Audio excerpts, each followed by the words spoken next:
Welcome to our AMA. Tonight we're just hoping to hang out with you guys and talk a little bit about Freak Shop and some of the stuff that we're doing with the mixing masterclass in a couple of weeks, and answer some questions about anything audio related, band related, music related, life related. I see we're already getting questions about my spaghetti sauce. So I don't know if we're gonna get into spaghetti sauce, but maybe who knows. So we're doing a mixing masterclass on September 20th, which is a virtual event right here in the studio. And we'll be featuring a mix that Derek has done for the artist John Jacob Magistery. So tell us a little bit about that, Derek. Yeah, so I worked with Johnny in 2017, and we recorded 3 songs for a mini EP. And on that EP, Snooze You Lose was one of the songs. And it was great. I fell in love with it the first time I heard it. It was a fantastic song, great arrangement.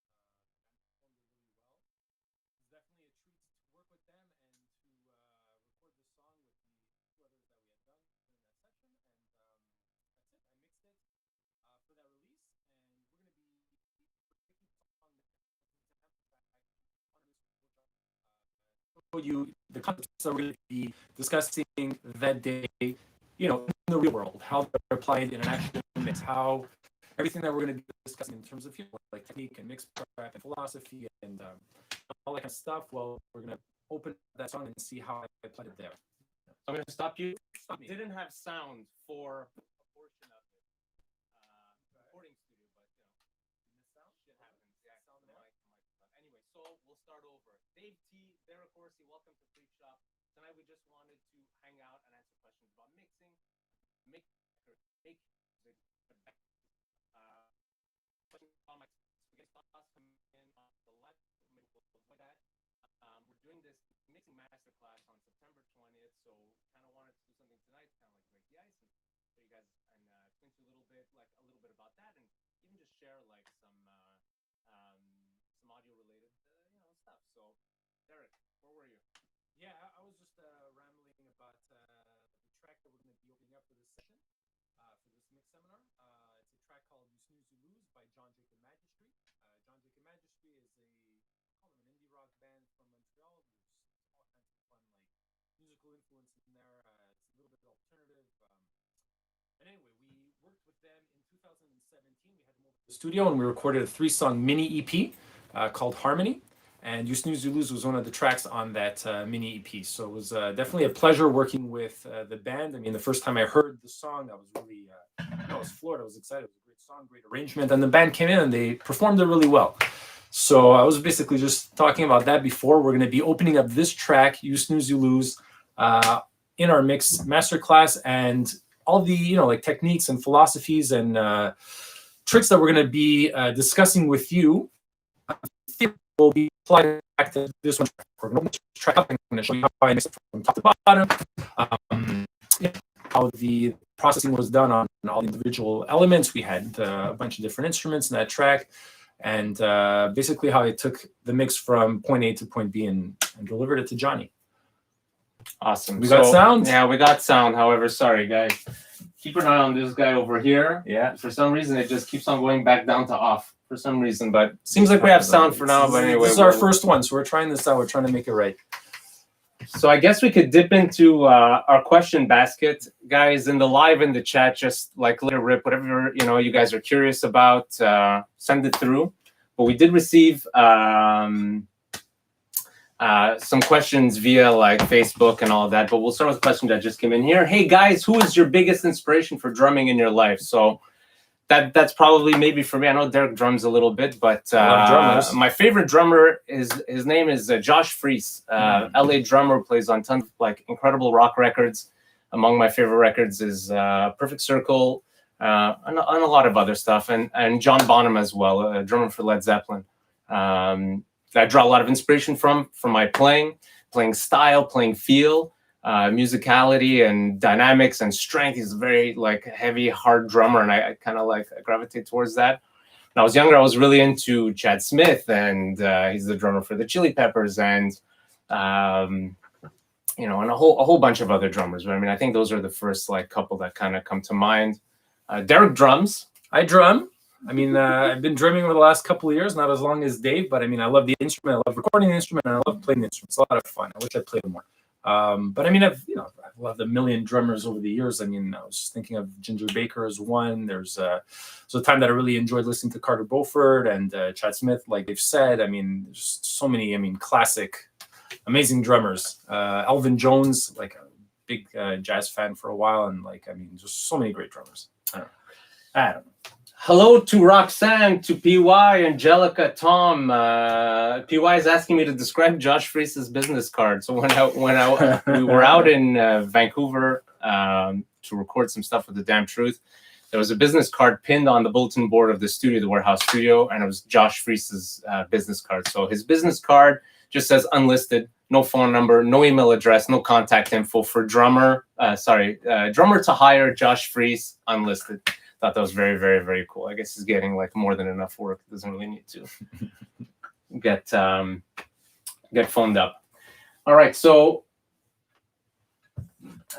sorry, I'm getting messages over here. Looks good. All right, let's dip into the questions. So, Derek, pick a good one. We'll start with you. Do you have a go-to vocal chain? A go-to vocal chain. I guess when we open up Johnny's track, we'll look at the vocal chain I use there. I don't know that I have a go-to vocal chain that's copy-paste from session to session, but typically what I like to do is I like to start with some EQ, and I like to scoop out things that I don't like.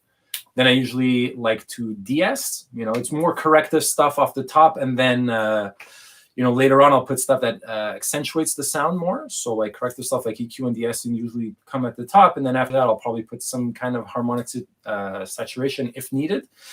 I find most of the time it's just needed anyway. I mean, just even in a small amount, it's usually really good. Some more EQ boosting stuff at that point. Maybe a compressor, light compression. And there could be more stuff and less stuff, but usually I'll have something along those lines to get a vocal sound. And then there's probably, tons of effects in parallel, compression in parallel, reverb, delays, whiteners. I mean, there's lots of stuff. Very good, Derek. As a B question, yes. What is your favorite compressor? My favorite compressor. I don't have a favorite compressor. I have a lot of compressors that I like.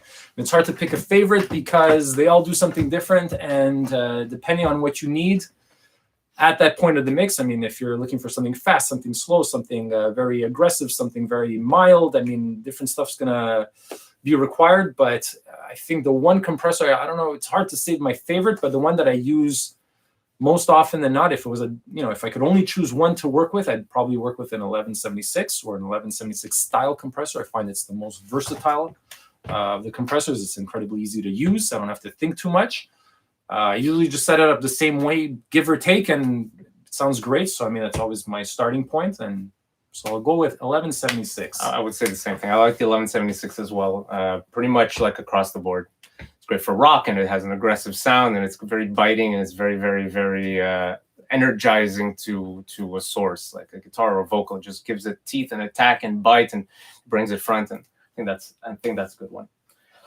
So a question about bass. So what's your go-to bass recording technique? You want to answer that one? Sure, I could talk about what I like to do for bass. So combination of recording the DI as well as recording the amp. I really like to record the amp while the band is playing. While later on down the mix, I may end up using just the DI or just the cabinet, but I like to have both when we record. The bass player is here in the studio playing, so whatever's going through his pedals, like to feed it like into the amp and record that sound through the amp. One or two mics. We have 421s here in the studio that we really like, SM7s. On the bass chain, I'll listen to the bass player's pedals, and if the sound coming out the back end of the pedals still has a very good bottom end, then I'll record the bass signal DI with all those pedals in the chain. If I hear that the bass sound coming through the DIs is like a little thinner, sometimes bass players use like guitar pedals, or they'll use like effect boxes that kind of kill like the low end a little bit. Then I'll tend to not like record the pedals in the chain. So send the pedals to the amp, but not to the DI. And keep in mind, we're recording here into multi-track over several channels, so I can have the DI with or without effects on one track, and then one or two or three or more microphones on the cab. So usually DI and the cab. If we're running out of inputs, then I'll for sure take the DI. Like if it's a big session over here and we're kind of like down to the wire, or like it's a 13-piece band or something like wild like that, then I'll be sure just to get at least like the DI. And forego the amp. But I mean, bass players really appreciate having their amps recorded. I like the sound of it. I like to hear through the speakers while we're tracking. It's a great answer, Dave. That's my way. I don't know. It's his way. It's a great way. So we got another question here. Multi-tracking versus live tracking. Ooh, that's a good question. Yeah. Ted from Idaho wants to know. So I think that when it comes to live tracking versus multi-tracking, I mean, the band that you're working with or the artist that you're working with is kind of going to dictate whether they can record really fully live or if they need to be recorded like one element at a time in multi-track style. So I wouldn't say that as a hard, fast rule. I would start out doing live tracking with a band, but if a band is really able to deliver, like at least a great like drum and bass track together, we'll try to get at least like the bass and drums together. We have a few spaces in the studio, so we can isolate the bass signals from the drum signals and the guitar amps. Everybody will be in different rooms. So, I mean, the band can play together, and then we can kind of build from whatever was great in that live tracking.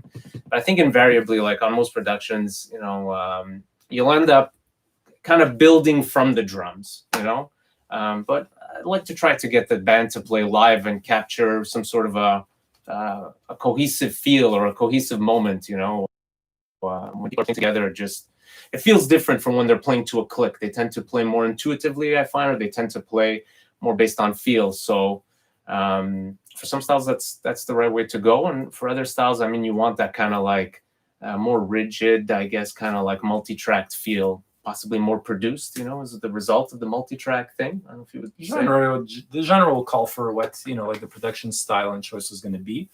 So, I mean, if you want to sound modern, like they said, it's, a bit more multi-tracked, overdub, a bit more rigid. And then if you want it to be a bit more loose and organic and old school, because, a lot of modern productions don't have that feel anymore, then you do it live and try not to edit too much, I agree. The band has to play well, though. You're at the mercy of the band. You do whatever you want. If they're a bad band, if they're not tight, then you're going to have to do the edits. I don't want to say bad. It's the wrong word. But, if they're not tight, then you're going to have to edit. And if they're super tight, then that's what it is. Comment comes in, says, great answer indeed. That's directed to you. So we have another question here. Question is, at the Freq Shop, are you working only with professionals or do you record songs with passionate amateurs? So I guess the answer is both. I mean, we work with professional artists and we work with amateurs or lovers of music. So, I mean, ultimately what we're trying to do here is to push people to take the recording process seriously and to, be prepared for the session. And, we like to work with people who are like very engaged in music and the creative process. So if you're passionate about the music you're making, then yeah, for sure, maybe we can work together, of course. I mean, I think that the love of music is at the heart of the projects that we do. And it should be at the heart of, the people who are approaching us about the music they want to make. Yeah, I think if your definition of professional means that you're making a living off music and an amateur is you're not, I mean, we work with both. It's hard to really, in my mind, what's professional or not. I usually like to guide my choices in working with clients based on the quality of their music. I don't really, for better or worse, I don't really care about how good their career is going. I mean, obviously, better careers help like highlight our studio. I'm not gonna lie, but I usually just follow if I like the band. So if no one's heard the band and no one's gonna hear the band, but I'm gonna love working on the project, then I'm gonna work on the project. And if the band is, touring the world and playing on big stages and all that stuff, I mean, if they have great songs, then I'm gonna do it. And if they don't have great songs, I'll probably not do it. I mean, I think, like one thing that we tell every client have need the first time, whatever capacity, whether it's here inside the studio, like I would tell them, just make sure you work with the right producer. If it's me, if it's somebody else, I mean, you have to make this record. It's important to you in whichever way it's important to you, whether it's just to keep it for yourself or to put it out because it's your career. And then, it's important that you choose to build a team around you in the production that is gonna, help you achieve what it is that you want to achieve, and like bring those songs to life, like in a very natural and enjoyable way. I mean, it's difficult working on productions. Like, I mean, they're very time consuming. It's very like hard work, and if you're with the wrong people, then it might make it for a very difficult and unenjoyable experience. And that, like, to me, is the antithesis of why we do this. I mean, I do it because it's enjoyable. There's long nights, there's difficult moments, there's times that it's you're struggling to keep the focus, but all in all, it's because we love it. So I mean, that's first and foremost the most important thing. All Questions. Right. So I'm just gonna throw in a keep them coming, folks. Keep them coming, folks, into the chat box here. Thanks for all the questions. So we'll tip into these guys over here. So maybe we'll talk a little bit about Johnny's track. Sure. So I got a question here for you, Derek. Give me a sec while I pull it up. Kind of jumbled them up. So what was it like to produce John Jacob Magister in the track you're going to be taking apart on September 20th? It was definitely a very challenging, but in a positive way, session. I think like Johnny is very creative and intelligent and super talented. He's a great songwriter, surrounds himself with great musicians, and like I think the challenge was necessarily like a bad thing where it was difficult to work on these tracks. I think the challenge was just it was constantly, how could I do better? How could I push this further? How can I make this more exciting? How could we just take it up a notch, take it to the next level? And like, I mean, everyone involved in the production, from the engineering staff to the musicians to the songwriters, everybody. I mean, like, there was a lot of great ideas. There was a lot of positive vibes in the studio, and it was a lot of fun to put together. It was just, again, like when you enjoy the music you're working on and like you're really excited about it, then it makes it just that much more easier to be creative and like push the boundaries and make the song the most it could be. So like, I mean, all in all, it was a lot of fun. Like, I mean, we got to record on that track in particular. I mean, I got to record a dulcimer for the first time in my life, which was a lot of fun. We recorded violins, we had drums, a slew of keyboards. I mean, we had like 3 different kinds of synthesizers, piano, lots of vocals, back vocals. I mean, it was just, he threw everything in the kitchen sink at us, and it was just fun. I mean, from an engineering standpoint and a production standpoint, to put all these things together, record them, get those sounds, like get the performances. When you're working with great musicians, it's not always about the first take, because they can't get better afterwards. It's like you just want to push them to, from great to excellent to even more excellent, or that's, I don't know, more excellent is the wrong way to say it, but that's the idea. And then mixing it was just a lot of fun too. I mean, it was just piecing it together and like playing with all these effects. It was very dreamy and moody, spooky kind of song. So it's fun to mix. Definitely a very cool track. Tell us about the setup for the initial kind of like capturing of the band, because I remember the setup was very cool, it's very unique, and I don't think it was a setup that we necessarily did in that way on too many sessions. Probably never again. I think it was the only time I set it up this way. I mean, Johnny wanted to absolutely record the band live off the floor. So, back to the answer that Dave gave before, this was a situation where what you hear on You Snooze, You Lose is a performance, in the sense of, there was definitely a little bit of editing going on, but I'd say it was extremely minor, if any. I mean, basically what you hear there is the drum, bass, the 3 synthesizers and or 2 synths out of 3, excuse me, because there's only 2 guys on them, and Johnny on piano, all live. Vocals and back vocals and violins and dulcimer were all overdubbed, but everything else was live off the floor. I don't even think I edited it. He didn't want me to edit it, so it was like that's the performance from my recollection. There was also something about the actual setup in the live room. Setup in the live room, yeah. We had drums. Everyone was set up in the live room. So, I mean, obviously synthesizers go in DI, so you don't have to worry about bleed, and bass as well. We just went DI, and I think we reamped later. But the drums and the piano were in the same room. And that was, if you were going to go back to the question before about challenges, that was a challenge, because trying to get a punchy drum sound and an articulate and like crisp piano sound with them being in the same room, which is, about 450 square feet, was an immense challenge. So I baffled all the I put a bunch of baffles, all around the piano, and I really isolated him, which didn't really do anything, to be honest. But the piano mics, I had a pair of KM184s, which are a small diaphragm condenser mics, and they were, the left, right on the piano. And I think I had a pair of 57s also attached to them. I don't know if I used both or not, but those mics ended up being drum room mics anyway. So it was mostly piano with a lot of drums in there too. So I mean, there was a lot of bleed between the two. A lot of bleed between the two. Lots of bleed. I mean, Easy I to would have mix? loved to. Not easy to mix. I would have preferred not doing it that way. But he absolutely wanted to be in the room, even though we didn't see them. It was a bit tough, and like we needed the booth for like a guitar amp, or not a guitar amp, but we needed an amp in the booth. It might have been the bass. Now, Johnny also sang live on the take. So live vocals, live piano, live but drums. we didn't keep the vocals. We overdubbed the vocals afterwards. I mean, he sang live. His intention was to do it all live. He really wanted that vibe. And then, I don't think he delivered a fantastic vocal performance, but I mean, it wasn't up to par for him. So I was pretty relieved, honestly, because I mean, if there was a drums and the vocal mic, that would have been even worse. I mean, we're talking about like, it's still somewhat of a pop production, if you will, and like having that much bleed, it's hard to manage. It's very hard. But I mean, already on the tracks, listening to the piano mics, you'll have drum bleed, you'll have vocal bleed. Yeah, little vocal, but it's there. Something really interesting to check out, I guess. I mean, this is all part of like the song that Derek's going to be taking apart on September 20th for the mixing masterclass. So we'll be basically doing it over virtual live stream, similar to this, but I mean with the audio, high-res audio. With screen capture coming off of Pro Tools, going through the mix process for mixing this whole track, going through all the elements in the arrangement, from the drums to the bass, the vocals, all the keys, synths, and the rest of it.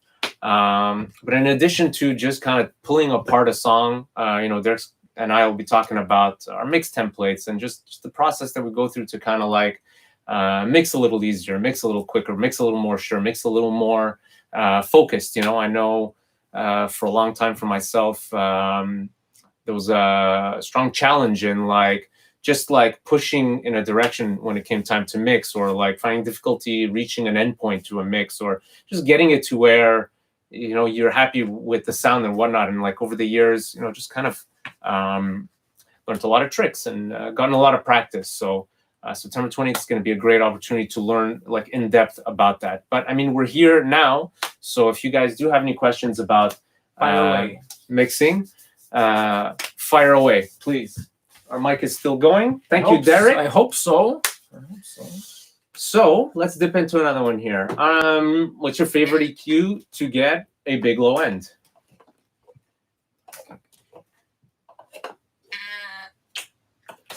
To get a big low end, the Pultec always works really good, really well. You got 20, 30, 60, and 100 hertz on most of the plugins. We have a Pultec style analog EQ by a company called Mercury here, and I believe the frequencies are pretty much that, maybe with 200, but like it really helps boost the low end nicely. I like it a lot. I mean, Waves makes a plugin called R-Bass. So when you need a lot of extreme low end, there's that as well. Those are probably the two that I'll use most. I don't find that I really have trouble getting a lot of big low end in my mixes. I find like usually it's the opposite. I'm trying to get rid of some. But I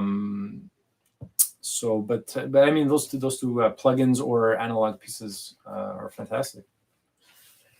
Nice choice, Derek. I also like the Pultec as well. It's a goodie. So how long does it take you to mix a song? Oof. I've been asked this question before, and I usually answer. Sometimes clients ask me, and it's anywhere from, I guess, 1 hour to a couple of months. I don't know. it could be anywhere in there. I mean, there's different factors that determine that, like the time spent. I mean, does a track have 100 tracks or 20 tracks or 5 tracks? What's really required in the work to get it there. Sometimes it's also you might go through a lot of rounds of tweaks by request from the client.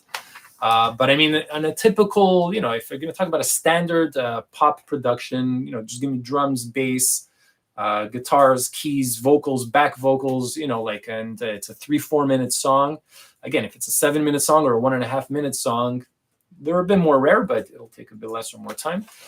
But anyways, about a day, I'd say, like a good 10-hour day, I could, mix a song from start to finish. Then I'll usually, if I have the luxury of time, I'll wait a day or two, go back to it, probably spend maybe a couple of hours tweaking it. And then I deliver it to the client. They usually have some requests, spend probably another couple of hours there, tweaking some stuff some more. And then again, if there's another round of requests, usually, that those request, like tweaks end up being less and less time. Sometimes it's just 10 minutes, or could you just boost the vocal up a bit or whatever. But, I'd say like maybe in total a day and a half, something like that. There was another question about the revisions. So, I mean, I know you kind of... We offer unlimited revisions. I mean, we want our clients to be happy. I want to be happy. If a song is going to go out into the world and people hear it 20 times or 2 million times, I mean, it doesn't really matter. If one person hears it, then I want it to be the best that it could be. If just the band hears it, I want them to be happy with it. But I mean, the idea is that like I want to, do good work. I mean, I take a lot of like pride in like I put a lot of like positive vibes into my work. I think it's important, for the sake of the art to do the best that you can. I think it's important to not overstep that and go too crazy. I mean, you could get lost in mixes. People spend forever on some mixes. I've been culprit to that myself. But keep your focus and perspective and try and work fast. Put a timer if you want. Take a lot of breaks. Breaks are important. The more breaks you take, the fresher your like your ears and your mind is, and then you can make better decisions. So, but ultimately, that's the amount of time it takes to do a mix. Pretty good, man. So, do you automate the drums heavily in a mix? Ooh. You want to answer that one? Sure. I think a lot of song differently in all songs, but I don't know if heavily is the right word. I think some songs you can get away with just like a kind of static kind of, if you're talking about multi-mic'd drum kits, you can get a great sound static, that'll last the whole track. And you might just what kind of automation are you talking about, right? Now you're talking about volume automation.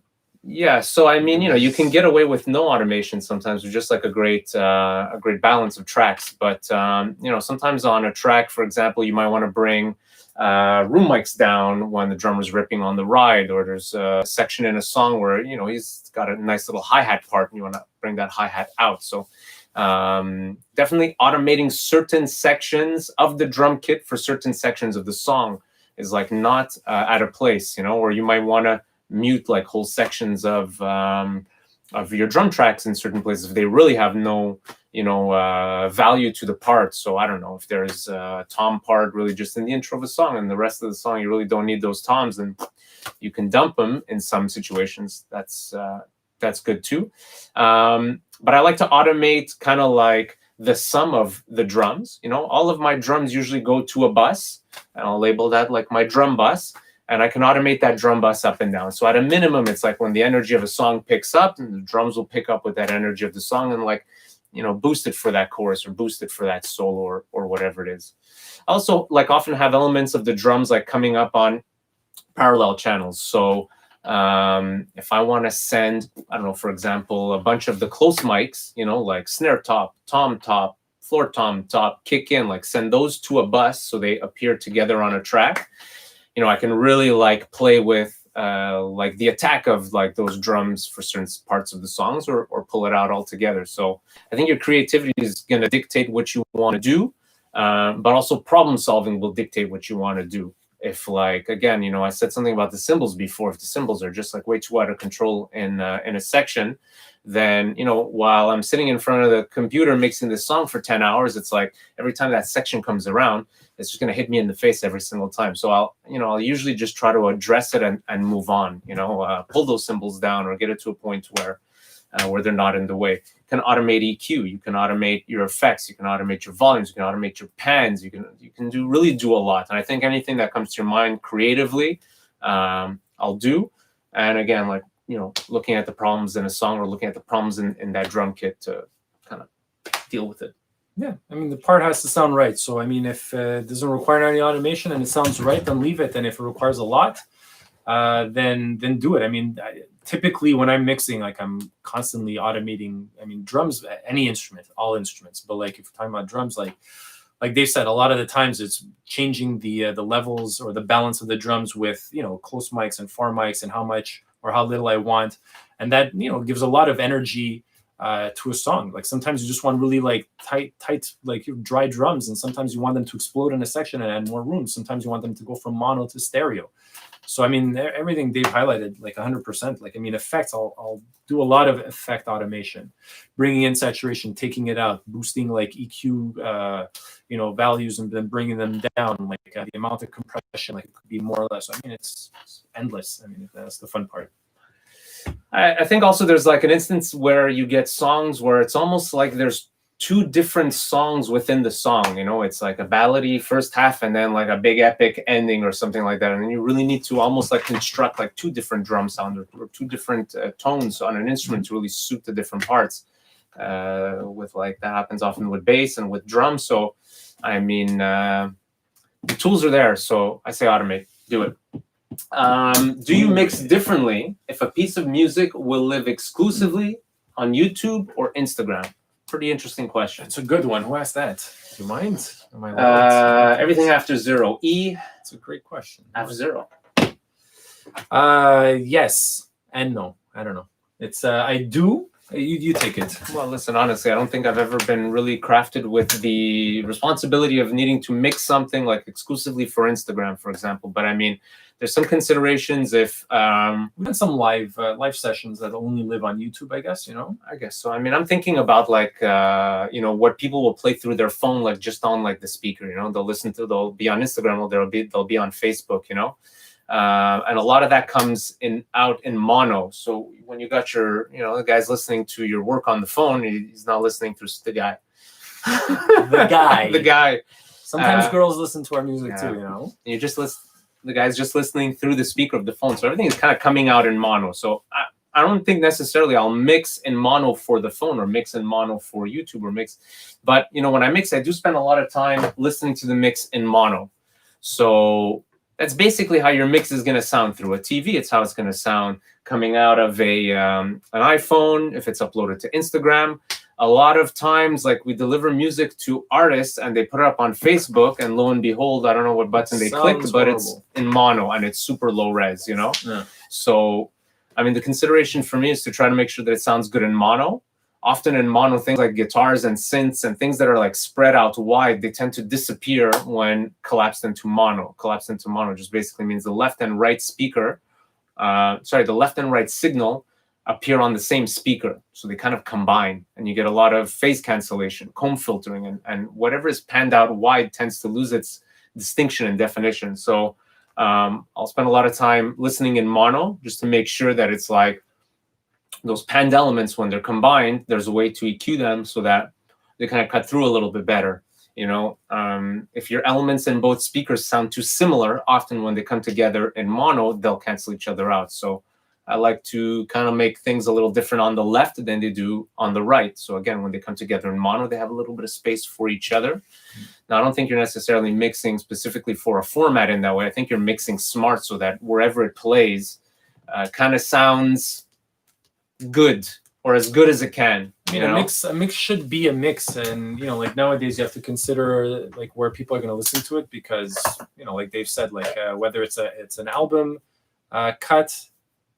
Or a YouTube video. I mean, like you're going to listen to it on a phone, you're going to listen to it on like different speaker systems. So I think, a mix is a mix. I just try and do the best mix. I don't really have a different like approach to doing it for Instagram or YouTube or for, whatever, like hi-fi speakers or whatever. And like the mono thing is the one consideration that like maybe a lot of people like overlook, but even outside of YouTube, I mean, and outside of your telephone, if the track is going to be played in all kinds of other systems in the real world, like a lot of them are mono, so does it sound good in mono? Yeah. It really pisses me off when I give clients a mix or something that they're going to put on a teaser and it goes on Facebook and it's like in mono. So check your stuff before you upload. No mono, and that's your warning. And if you want mono, don't work with Dave because he gets pretty angry about it. He calls you late at night. Vocally angry, and I'll call you and I'll give you shit about it. It's absolutely, totally true, I'm sure. Some people can attest to that. He sends 24 pizzas to your door. Then you got to pay for them. Exactly. I just want to throw in here that if you guys are watching this and you're not following us on YouTube, please subscribe to our channel. hope to do stuff like this more often. It would be a big help to us as well if we grow this thing with you. So thank you. So yeah, everything after 0 is jack. So it's the mono issue I was alluding to. Thanks, guys. Right, thanks, Great Jack. answer. No problem, man. Check your stuff in mono. All right. So we'll go back into, can you mix a record on headphones? Can you mix a record on headphones, Derek? Whether you can or you can't, I have. So I guess the answer is yes. I mean, you definitely can. I've mixed a couple of records on headphones, a couple of records that I really enjoyed mixing that ended up sounding really cool. So, I mean, the answer is yes. Is it my ideal way of mixing a record? The answer is no. I've come to get very comfortable mixing on headphones, though. I mean, I'd say at least half of my mix is done on my Sennheiser HD 600s. Or maybe not half, 40%. And then like maybe another 40% is done on these focals and then 20% on the NS10s. But that's the combination I like to use when I mix. But I've mixed like, two full records and an EP actually completely on those Sennheisers. And they sound great and they work. The clients were happy. It was a very difficult experience. I mean, like you don't have that, like mono. I didn't have access to a studio at the time. I had moved to California. I was mixing some of these, like in my house, and like I had to do them on cans, and they turned out well. They sound great. It was just like it took a lot longer. It took a lot longer to do. I mean, it's a lot harder, but you could do it. You just need a good pair of like headphones that you could trust. The Sennheisers are very, very great sounding open back headphones. I mean, to me, they just sound like I'm listening to my Focal Twins almost. So, I mean, it's a real treat to work with them. If you're using earbuds, perhaps not. I mean, you'll probably be, but then again, I mean, who knows, whatever. If it sounds good and you got there, then you could use whatever. It just might make it a little harder. Maybe for Derek. For Dave, but for Dave, you could do it 100% on headphones. Not 100% on headphones. Yeah. No, but I really love to mix on headphones. In fact, I like to use headphones. I like to use earbuds. And as long as I start my mix, not start my mix, but as long as I like do like the drums, let's say, and the bass, like a little bit in front of the speakers. You're not allowed in front of the speakers. We're saying top to bottom. I didn't know you were putting a condition. Headphone, that's the condition.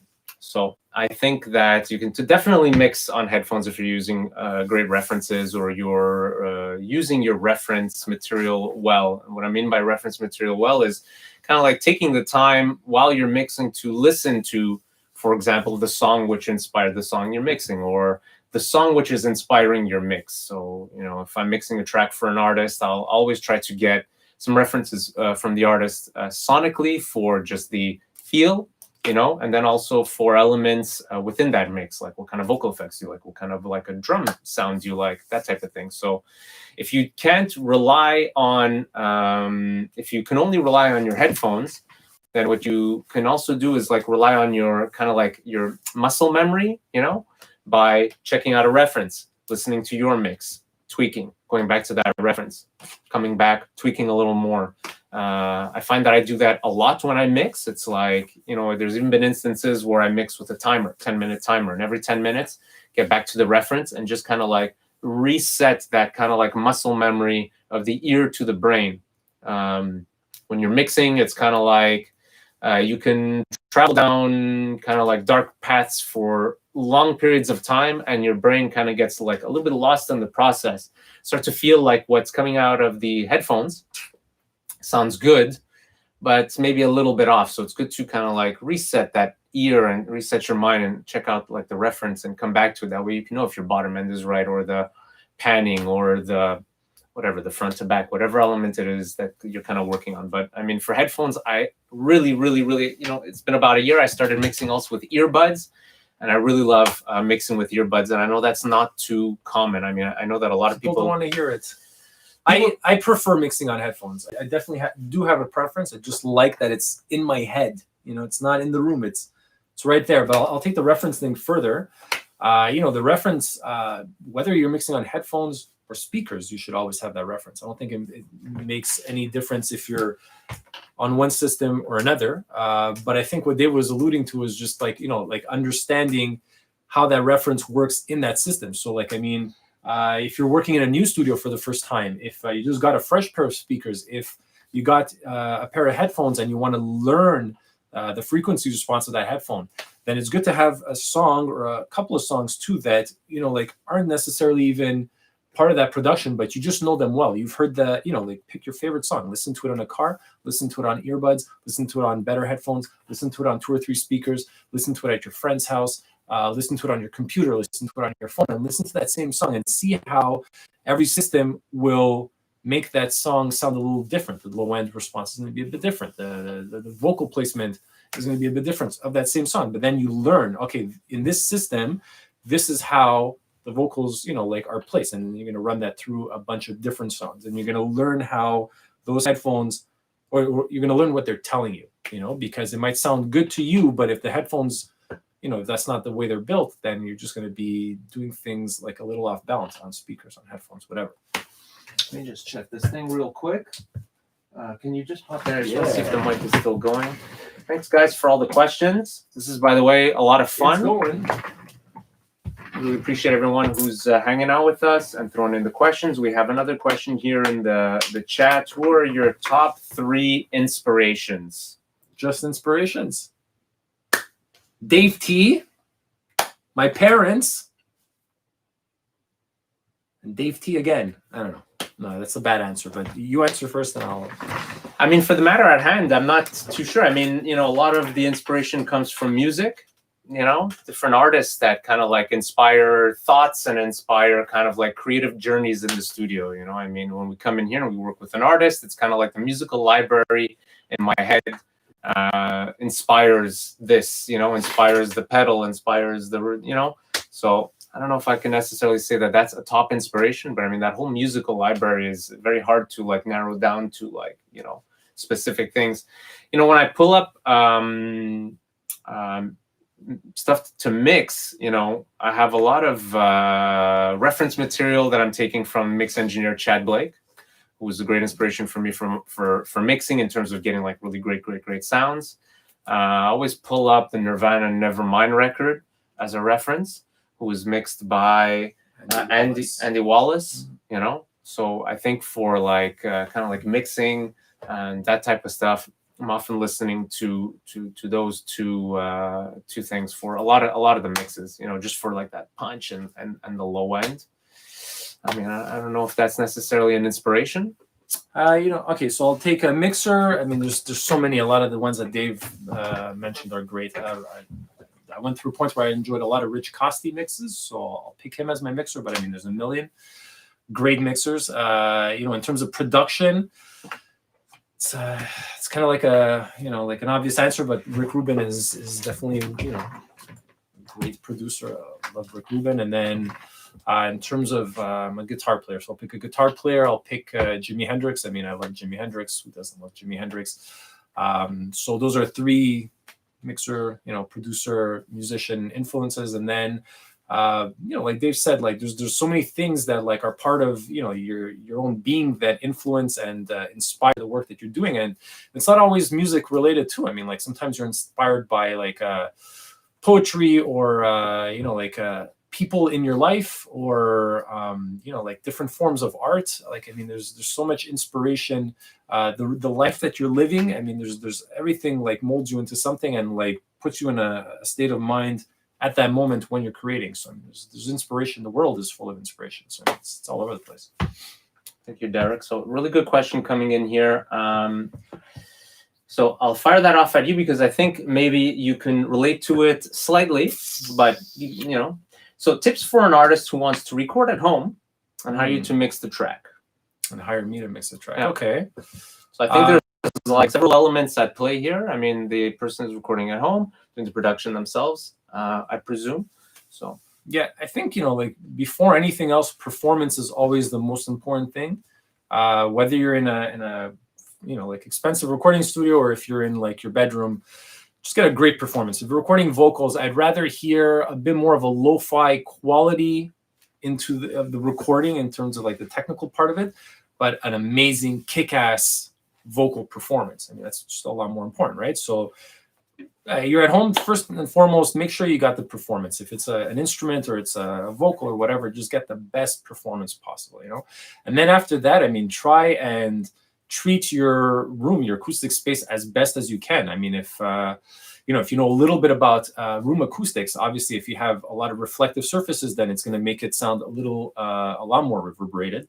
And if you're able to dampen like a space, even if it's putting a mattress up against the wall or taking some curtains and, you know, covering windows or, you know, anything that's going to stop reflectivity on, you know, like hard surfaces like wood or gyp or anything of the sort, glass, you know, then you're going to get a much more controlled sound. So I think if you could just manage room acoustics and great performances, you know, that's the bulk of a good sound. And then the rest of it, listen, if you don't have very expensive microphones and preamps and converters, well, I mean, that's gear. You could always buy gear. But to me, it's acoustics and performance that like are super important. So focus on that at home, and it'll give me something to work with after, I think. I agree. I think that performance negates like all sonic quality in a sense. It's like if the performance is great, it really doesn't matter how good technically it's recorded or bad it's recorded. It's like I've mixed stuff where somebody sends in a vocal through an iPhone mic and it ends up sounding great because the performance is great. But I would also suggest or add that, you know, if you've made the decision to work with a particular mixer, mastering engineer, whatever it is, other musicians or whoever you're collaborating with, it's like take them along for the process a little bit, you know. And if you want to have the track mixed by Derek or by myself, it's like we can hear the song in its pre-prod stages and chime in and give you maybe some ideas where, you know, if you feel like you want to forego working with a producer, well, you can kind of have some of the benefits of at least bouncing some ideas back and forth with someone who can listen to your music objectively. Because I mean, the technical recordings is part of it, but I mean, you know, a lot of what we do for artists is help make that song a better song or a better arrangement. So if you want to work with us, then I would say reach out to us, and like we'll kind of like be along the journey for the production of the song while you work on it, you know, completely by yourself. So not completely by yourself, but you know, you do it in your own space and you do it in your own way. So I mean, you know, that could be a consideration for anyone you decide to work with at any stage in the process. If you want to hire a drummer, you want to hire a musician or a mix engineer, I would say kind of like make contact and start to share some songs. You might get some like great ideas from the people you intend to collaborate with. So thank you for that question. Super great question.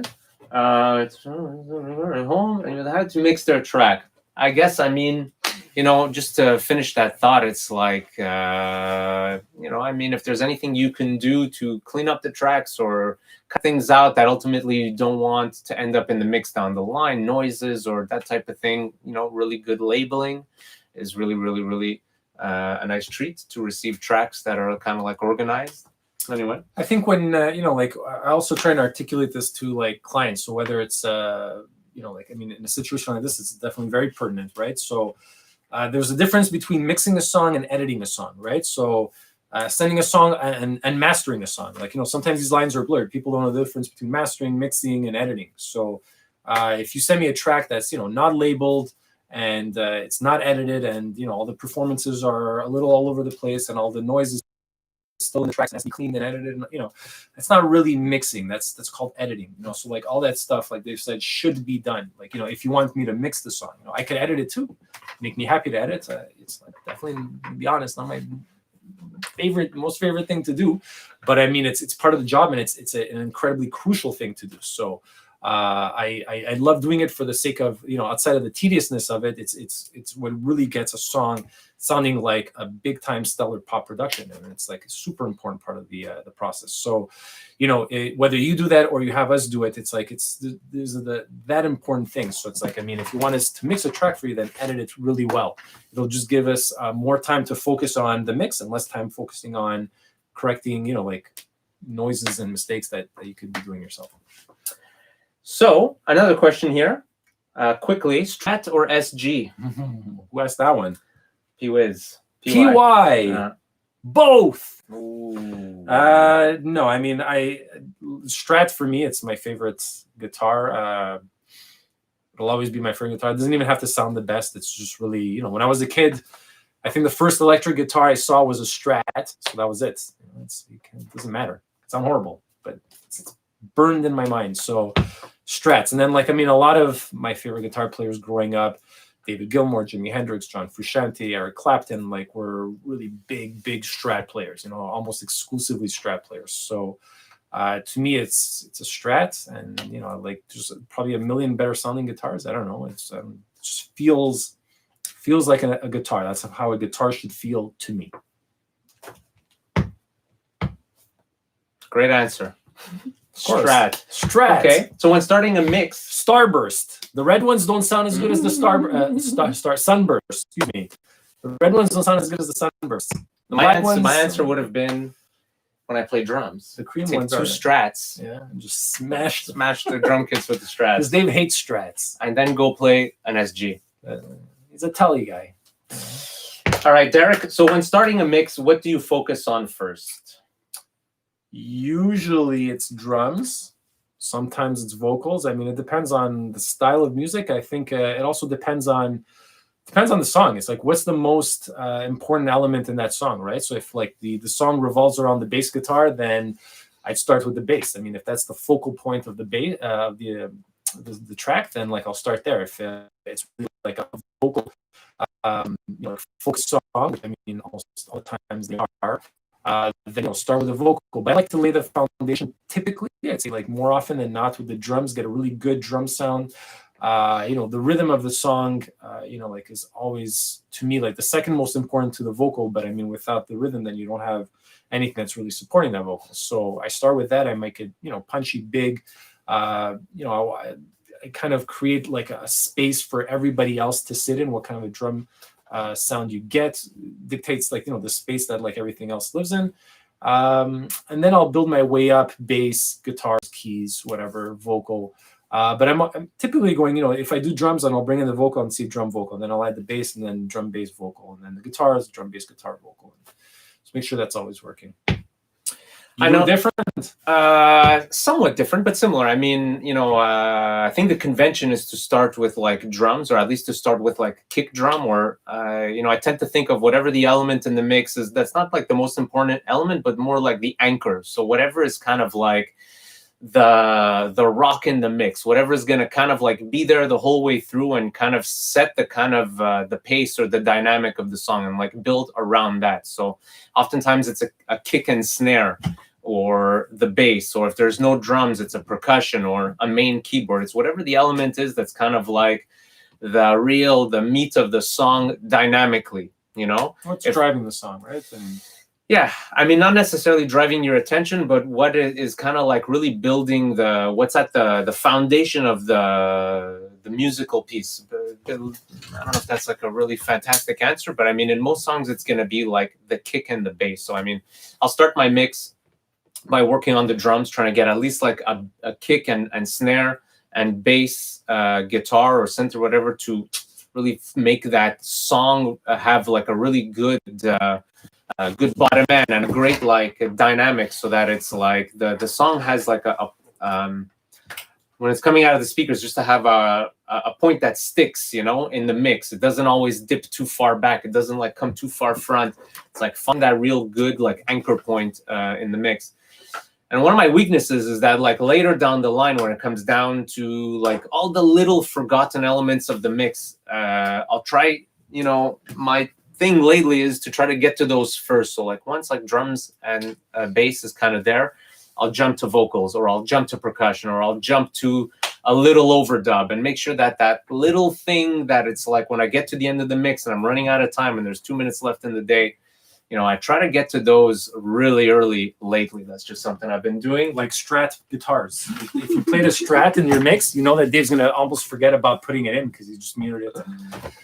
But I find that helps me because, I mean, sometimes I get to a point in the mix where it's like the mix is done and it's like I never finished the floor tom, and it's like I'm a drummer, but it's like I rarely really like spend a lot of time on toms for some reason, or just like little parts of the mix that maybe are not major elements, but I've been trying to get to them early so that when I spend a ton of time on guitars or a ton of time on vocal choruses or whatever stuff like that, it's like there isn't forgotten elements in my mix. So I've been doing that. I've been finding it helps me a lot. So Guys, we are enjoying this a lot. Time is at 50. We're coming towards the kind of like, we're going to cap it at around 9. We'll see what's happening. But we got another question. A favorite saturation plugin? Current favorite method for gluing a mix together at the end? I love, you know what, Dave just bought this plugin for the studio recently, the BX Townhouse SSL compressor.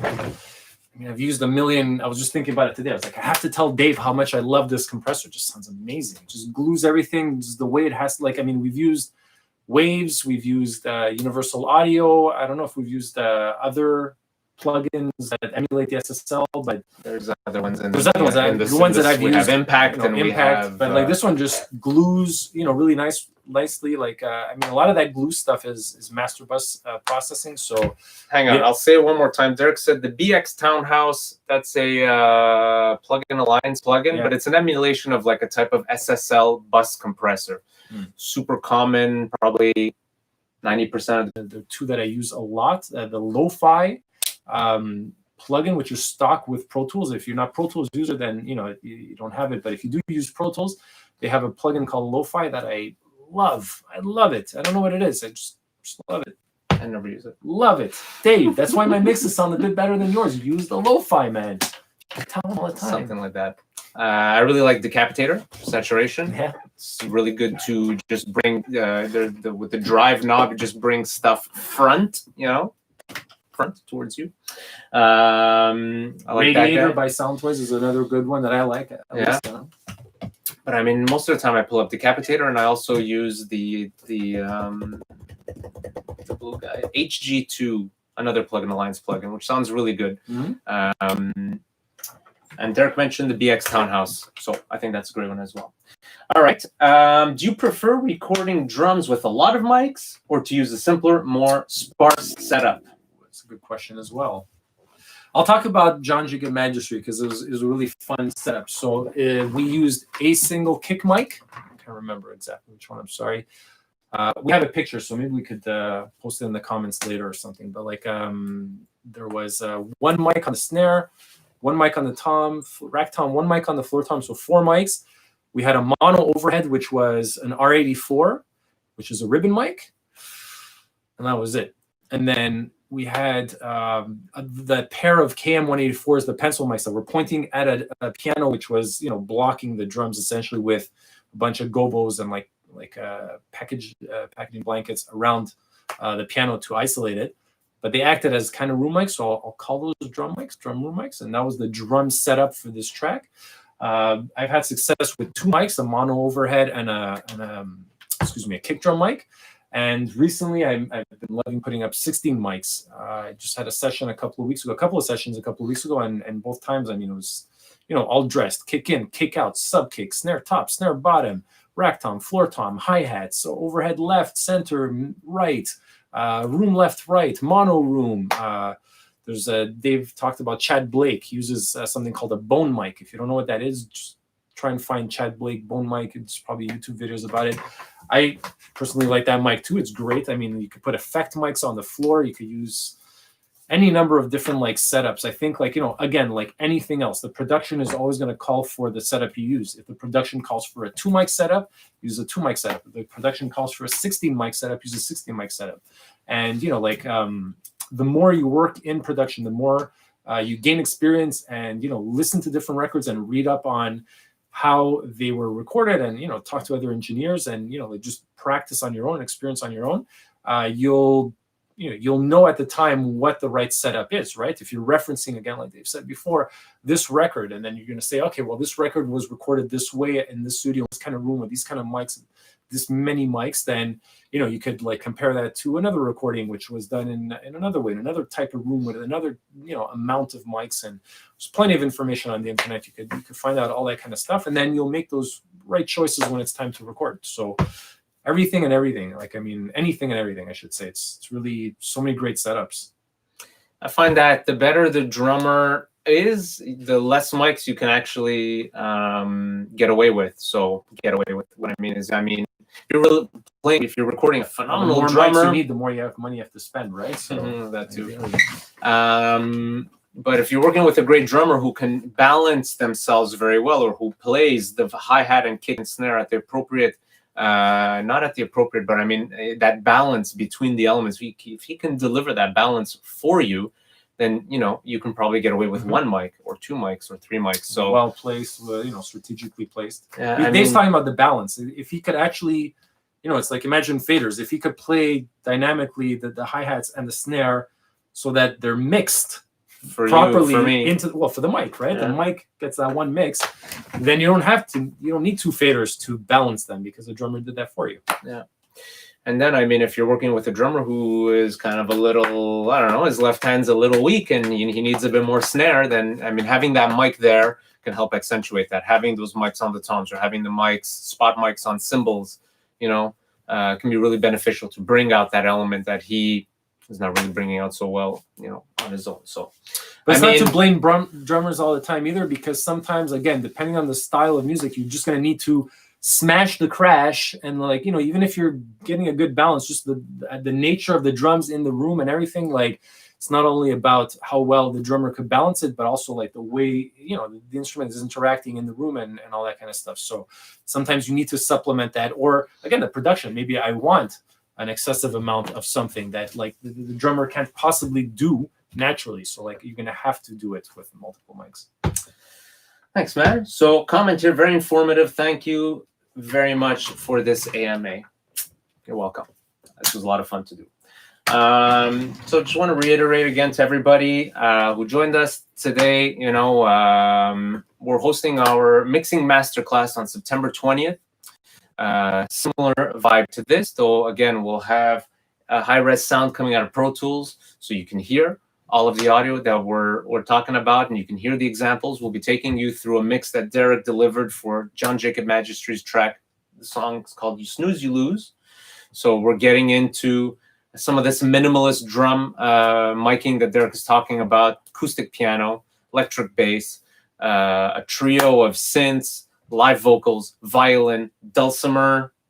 The thing is all dressed. Guitar. You'll learn a ton about, mixing and, guitars. A ton about mixing, all these individual elements, and lots of like helpful tips to kind of like get you through your mixes and help you to mix like a little smarter, a little faster, a little better. Mm-hmm. Derek will be talking about his mix templates. We'll be talking about some of his tricks. I mean, I don't know if there's anything else you want to throw in there. I stole all my tricks from Chad Blake, so I'm kidding.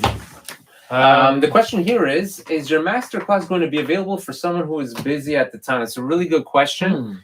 The thing's going to be caught on multiple cameras. So, I mean, maybe there's a way to make that happen. I don't think we necessarily put a plan in place to film and distribute the masterclass. It's an interactive thing. So we'll be taking questions along the way. I think if you missed the masterclass, you may miss the opportunity to ask some questions, or to kind of participate or have things clarified. I mean, we're outspoken, but I don't think we're necessarily the most well-spoken either. But, so however, to answer you best, hopefully if the thing goes well, we might be able to get it to you after the fact. I'm not sure. I mean, it is our intention in the long term to offer online, downloadable online courses. Like Dave said, this is more of an interactive thing. It's a great question to ask. Like, we'll definitely look into it. I mean, if this is something that we feel is of quality to release for sale afterwards, or for download or whatever, then like we'll do it. And if not, I mean, we'll definitely build a mixing class, that we're going to be offering online in the future. It's something that we've been wanting to do for a very long time. So this is just the beginning. So I mean, like, obviously, if you can't make it live, that's totally cool. There's going to be more of them anyway. And, like, whether it's this time or not, again, like, maybe, we'll try and figure this out this week, but there's going to be courses available in the future, 100%. I mean, we've been doing these seminars already now for, I think, two years or so, mixing seminar and drum recording seminar. So it's something that, we try to plan for, but I mean, we're making records too, but education is at the core values for Derek and I. So I think there'll just be hopefully more opportunities to do this down the line. I'll ask you guys to get any last questions in, because we'll probably call it soon. So if you guys have any last questions, I mean, keep an eye on the chat window for another Also, couple of seconds. Yeah, don't hesitate to reach out to us if you have questions about this or anything else. I mean, in the link in the description below, we have a link to our Mix Workshop info page and registration page. I mean, obviously, if you want to register, that's fine. But like, if you do want to contact us on our website, which is also in that description page, you could contact us, through there. Or, if you have a good memory, it's dave@thefreakshop.com or derek@thefreakshop.com. You could, write to us personally. Like, I mean, we, talk to people through Instagram, through Facebook. I'm sure if you write comments in this video thread, even tomorrow, the day after, we will be coming to check it out, and we can answer from there. So, I mean, there's a million different ways to reach out to us. I mean, our website has all our contact information, so click the links below. You could definitely don't feel shy. Reach out to us. We'd be happy to answer you guys. Very good. Very true. Please don't be shy. Reach out. I know a lot of people, sometimes it's kind of like, but come find us, please. Thanks to everyone who subscribed to our channel. I'll say it again. If you guys are watching us now and you haven't subscribed, please do. We hope to bring you guys more content like this as often as possible. In fact, we're in the process of getting set up to be able to do more video production like this, and more education, and more YouTube stuff, and more lives and more streams, and so you won't want to miss what's in the pipe. What is the correct tomato sauce brand for an authentic spaghetti sauce base? I think you want to look for canned tomatoes that have San Marzano tomatoes. He's already said it wrong. You have to get the tomatoes and make your own sauce, Dave. Sorry, come on, I know. You're Italian. San Marzano tomatoes, either in a can or real living tomatoes off the tree, the tomato tree. But even better than that is they sell these kind of glass bottles. They're 1 liter bottles of tomato. I don't know if it's tomato puree. It has a very specific name, but they're those nice glass bottles. So you just start with that, and I mean, you only need to cook it just a little bit. Garlic, basil, salt, pepper, the basics, and you're in business. Just don't add too much stuff to your tomato sauce, please. Don't add too much. Keep it simple. I'm a pesto guy myself. I'm also a pesto guy. I get inflammation from the tomatoes. Nightshades give you inflammation. If you guys don't know about that, I don't want to burst your bubble. It's my problem. It's my problem. So I'm a pesto guy. All right. We're done, I guess. Awesome. Well, listen, this was a lot of fun, and thanks everybody for joining us. And hopefully we'll get to do this again soon. Check out the link for the mixing masterclass. Follow us on all the things, Facebook, Instagram. You obviously already do. And looking forward to seeing you guys at the masterclass. Yeah, thanks so much. It was really a lot of fun. Thanks for the amazing questions. It was really great to talk to you guys. I mean, I think it would be great if we could actually see you. It would be even better. But I mean, just hearing the questions and hearing your names and interacting with you was amazing. So thanks again, and we'll catch you guys soon.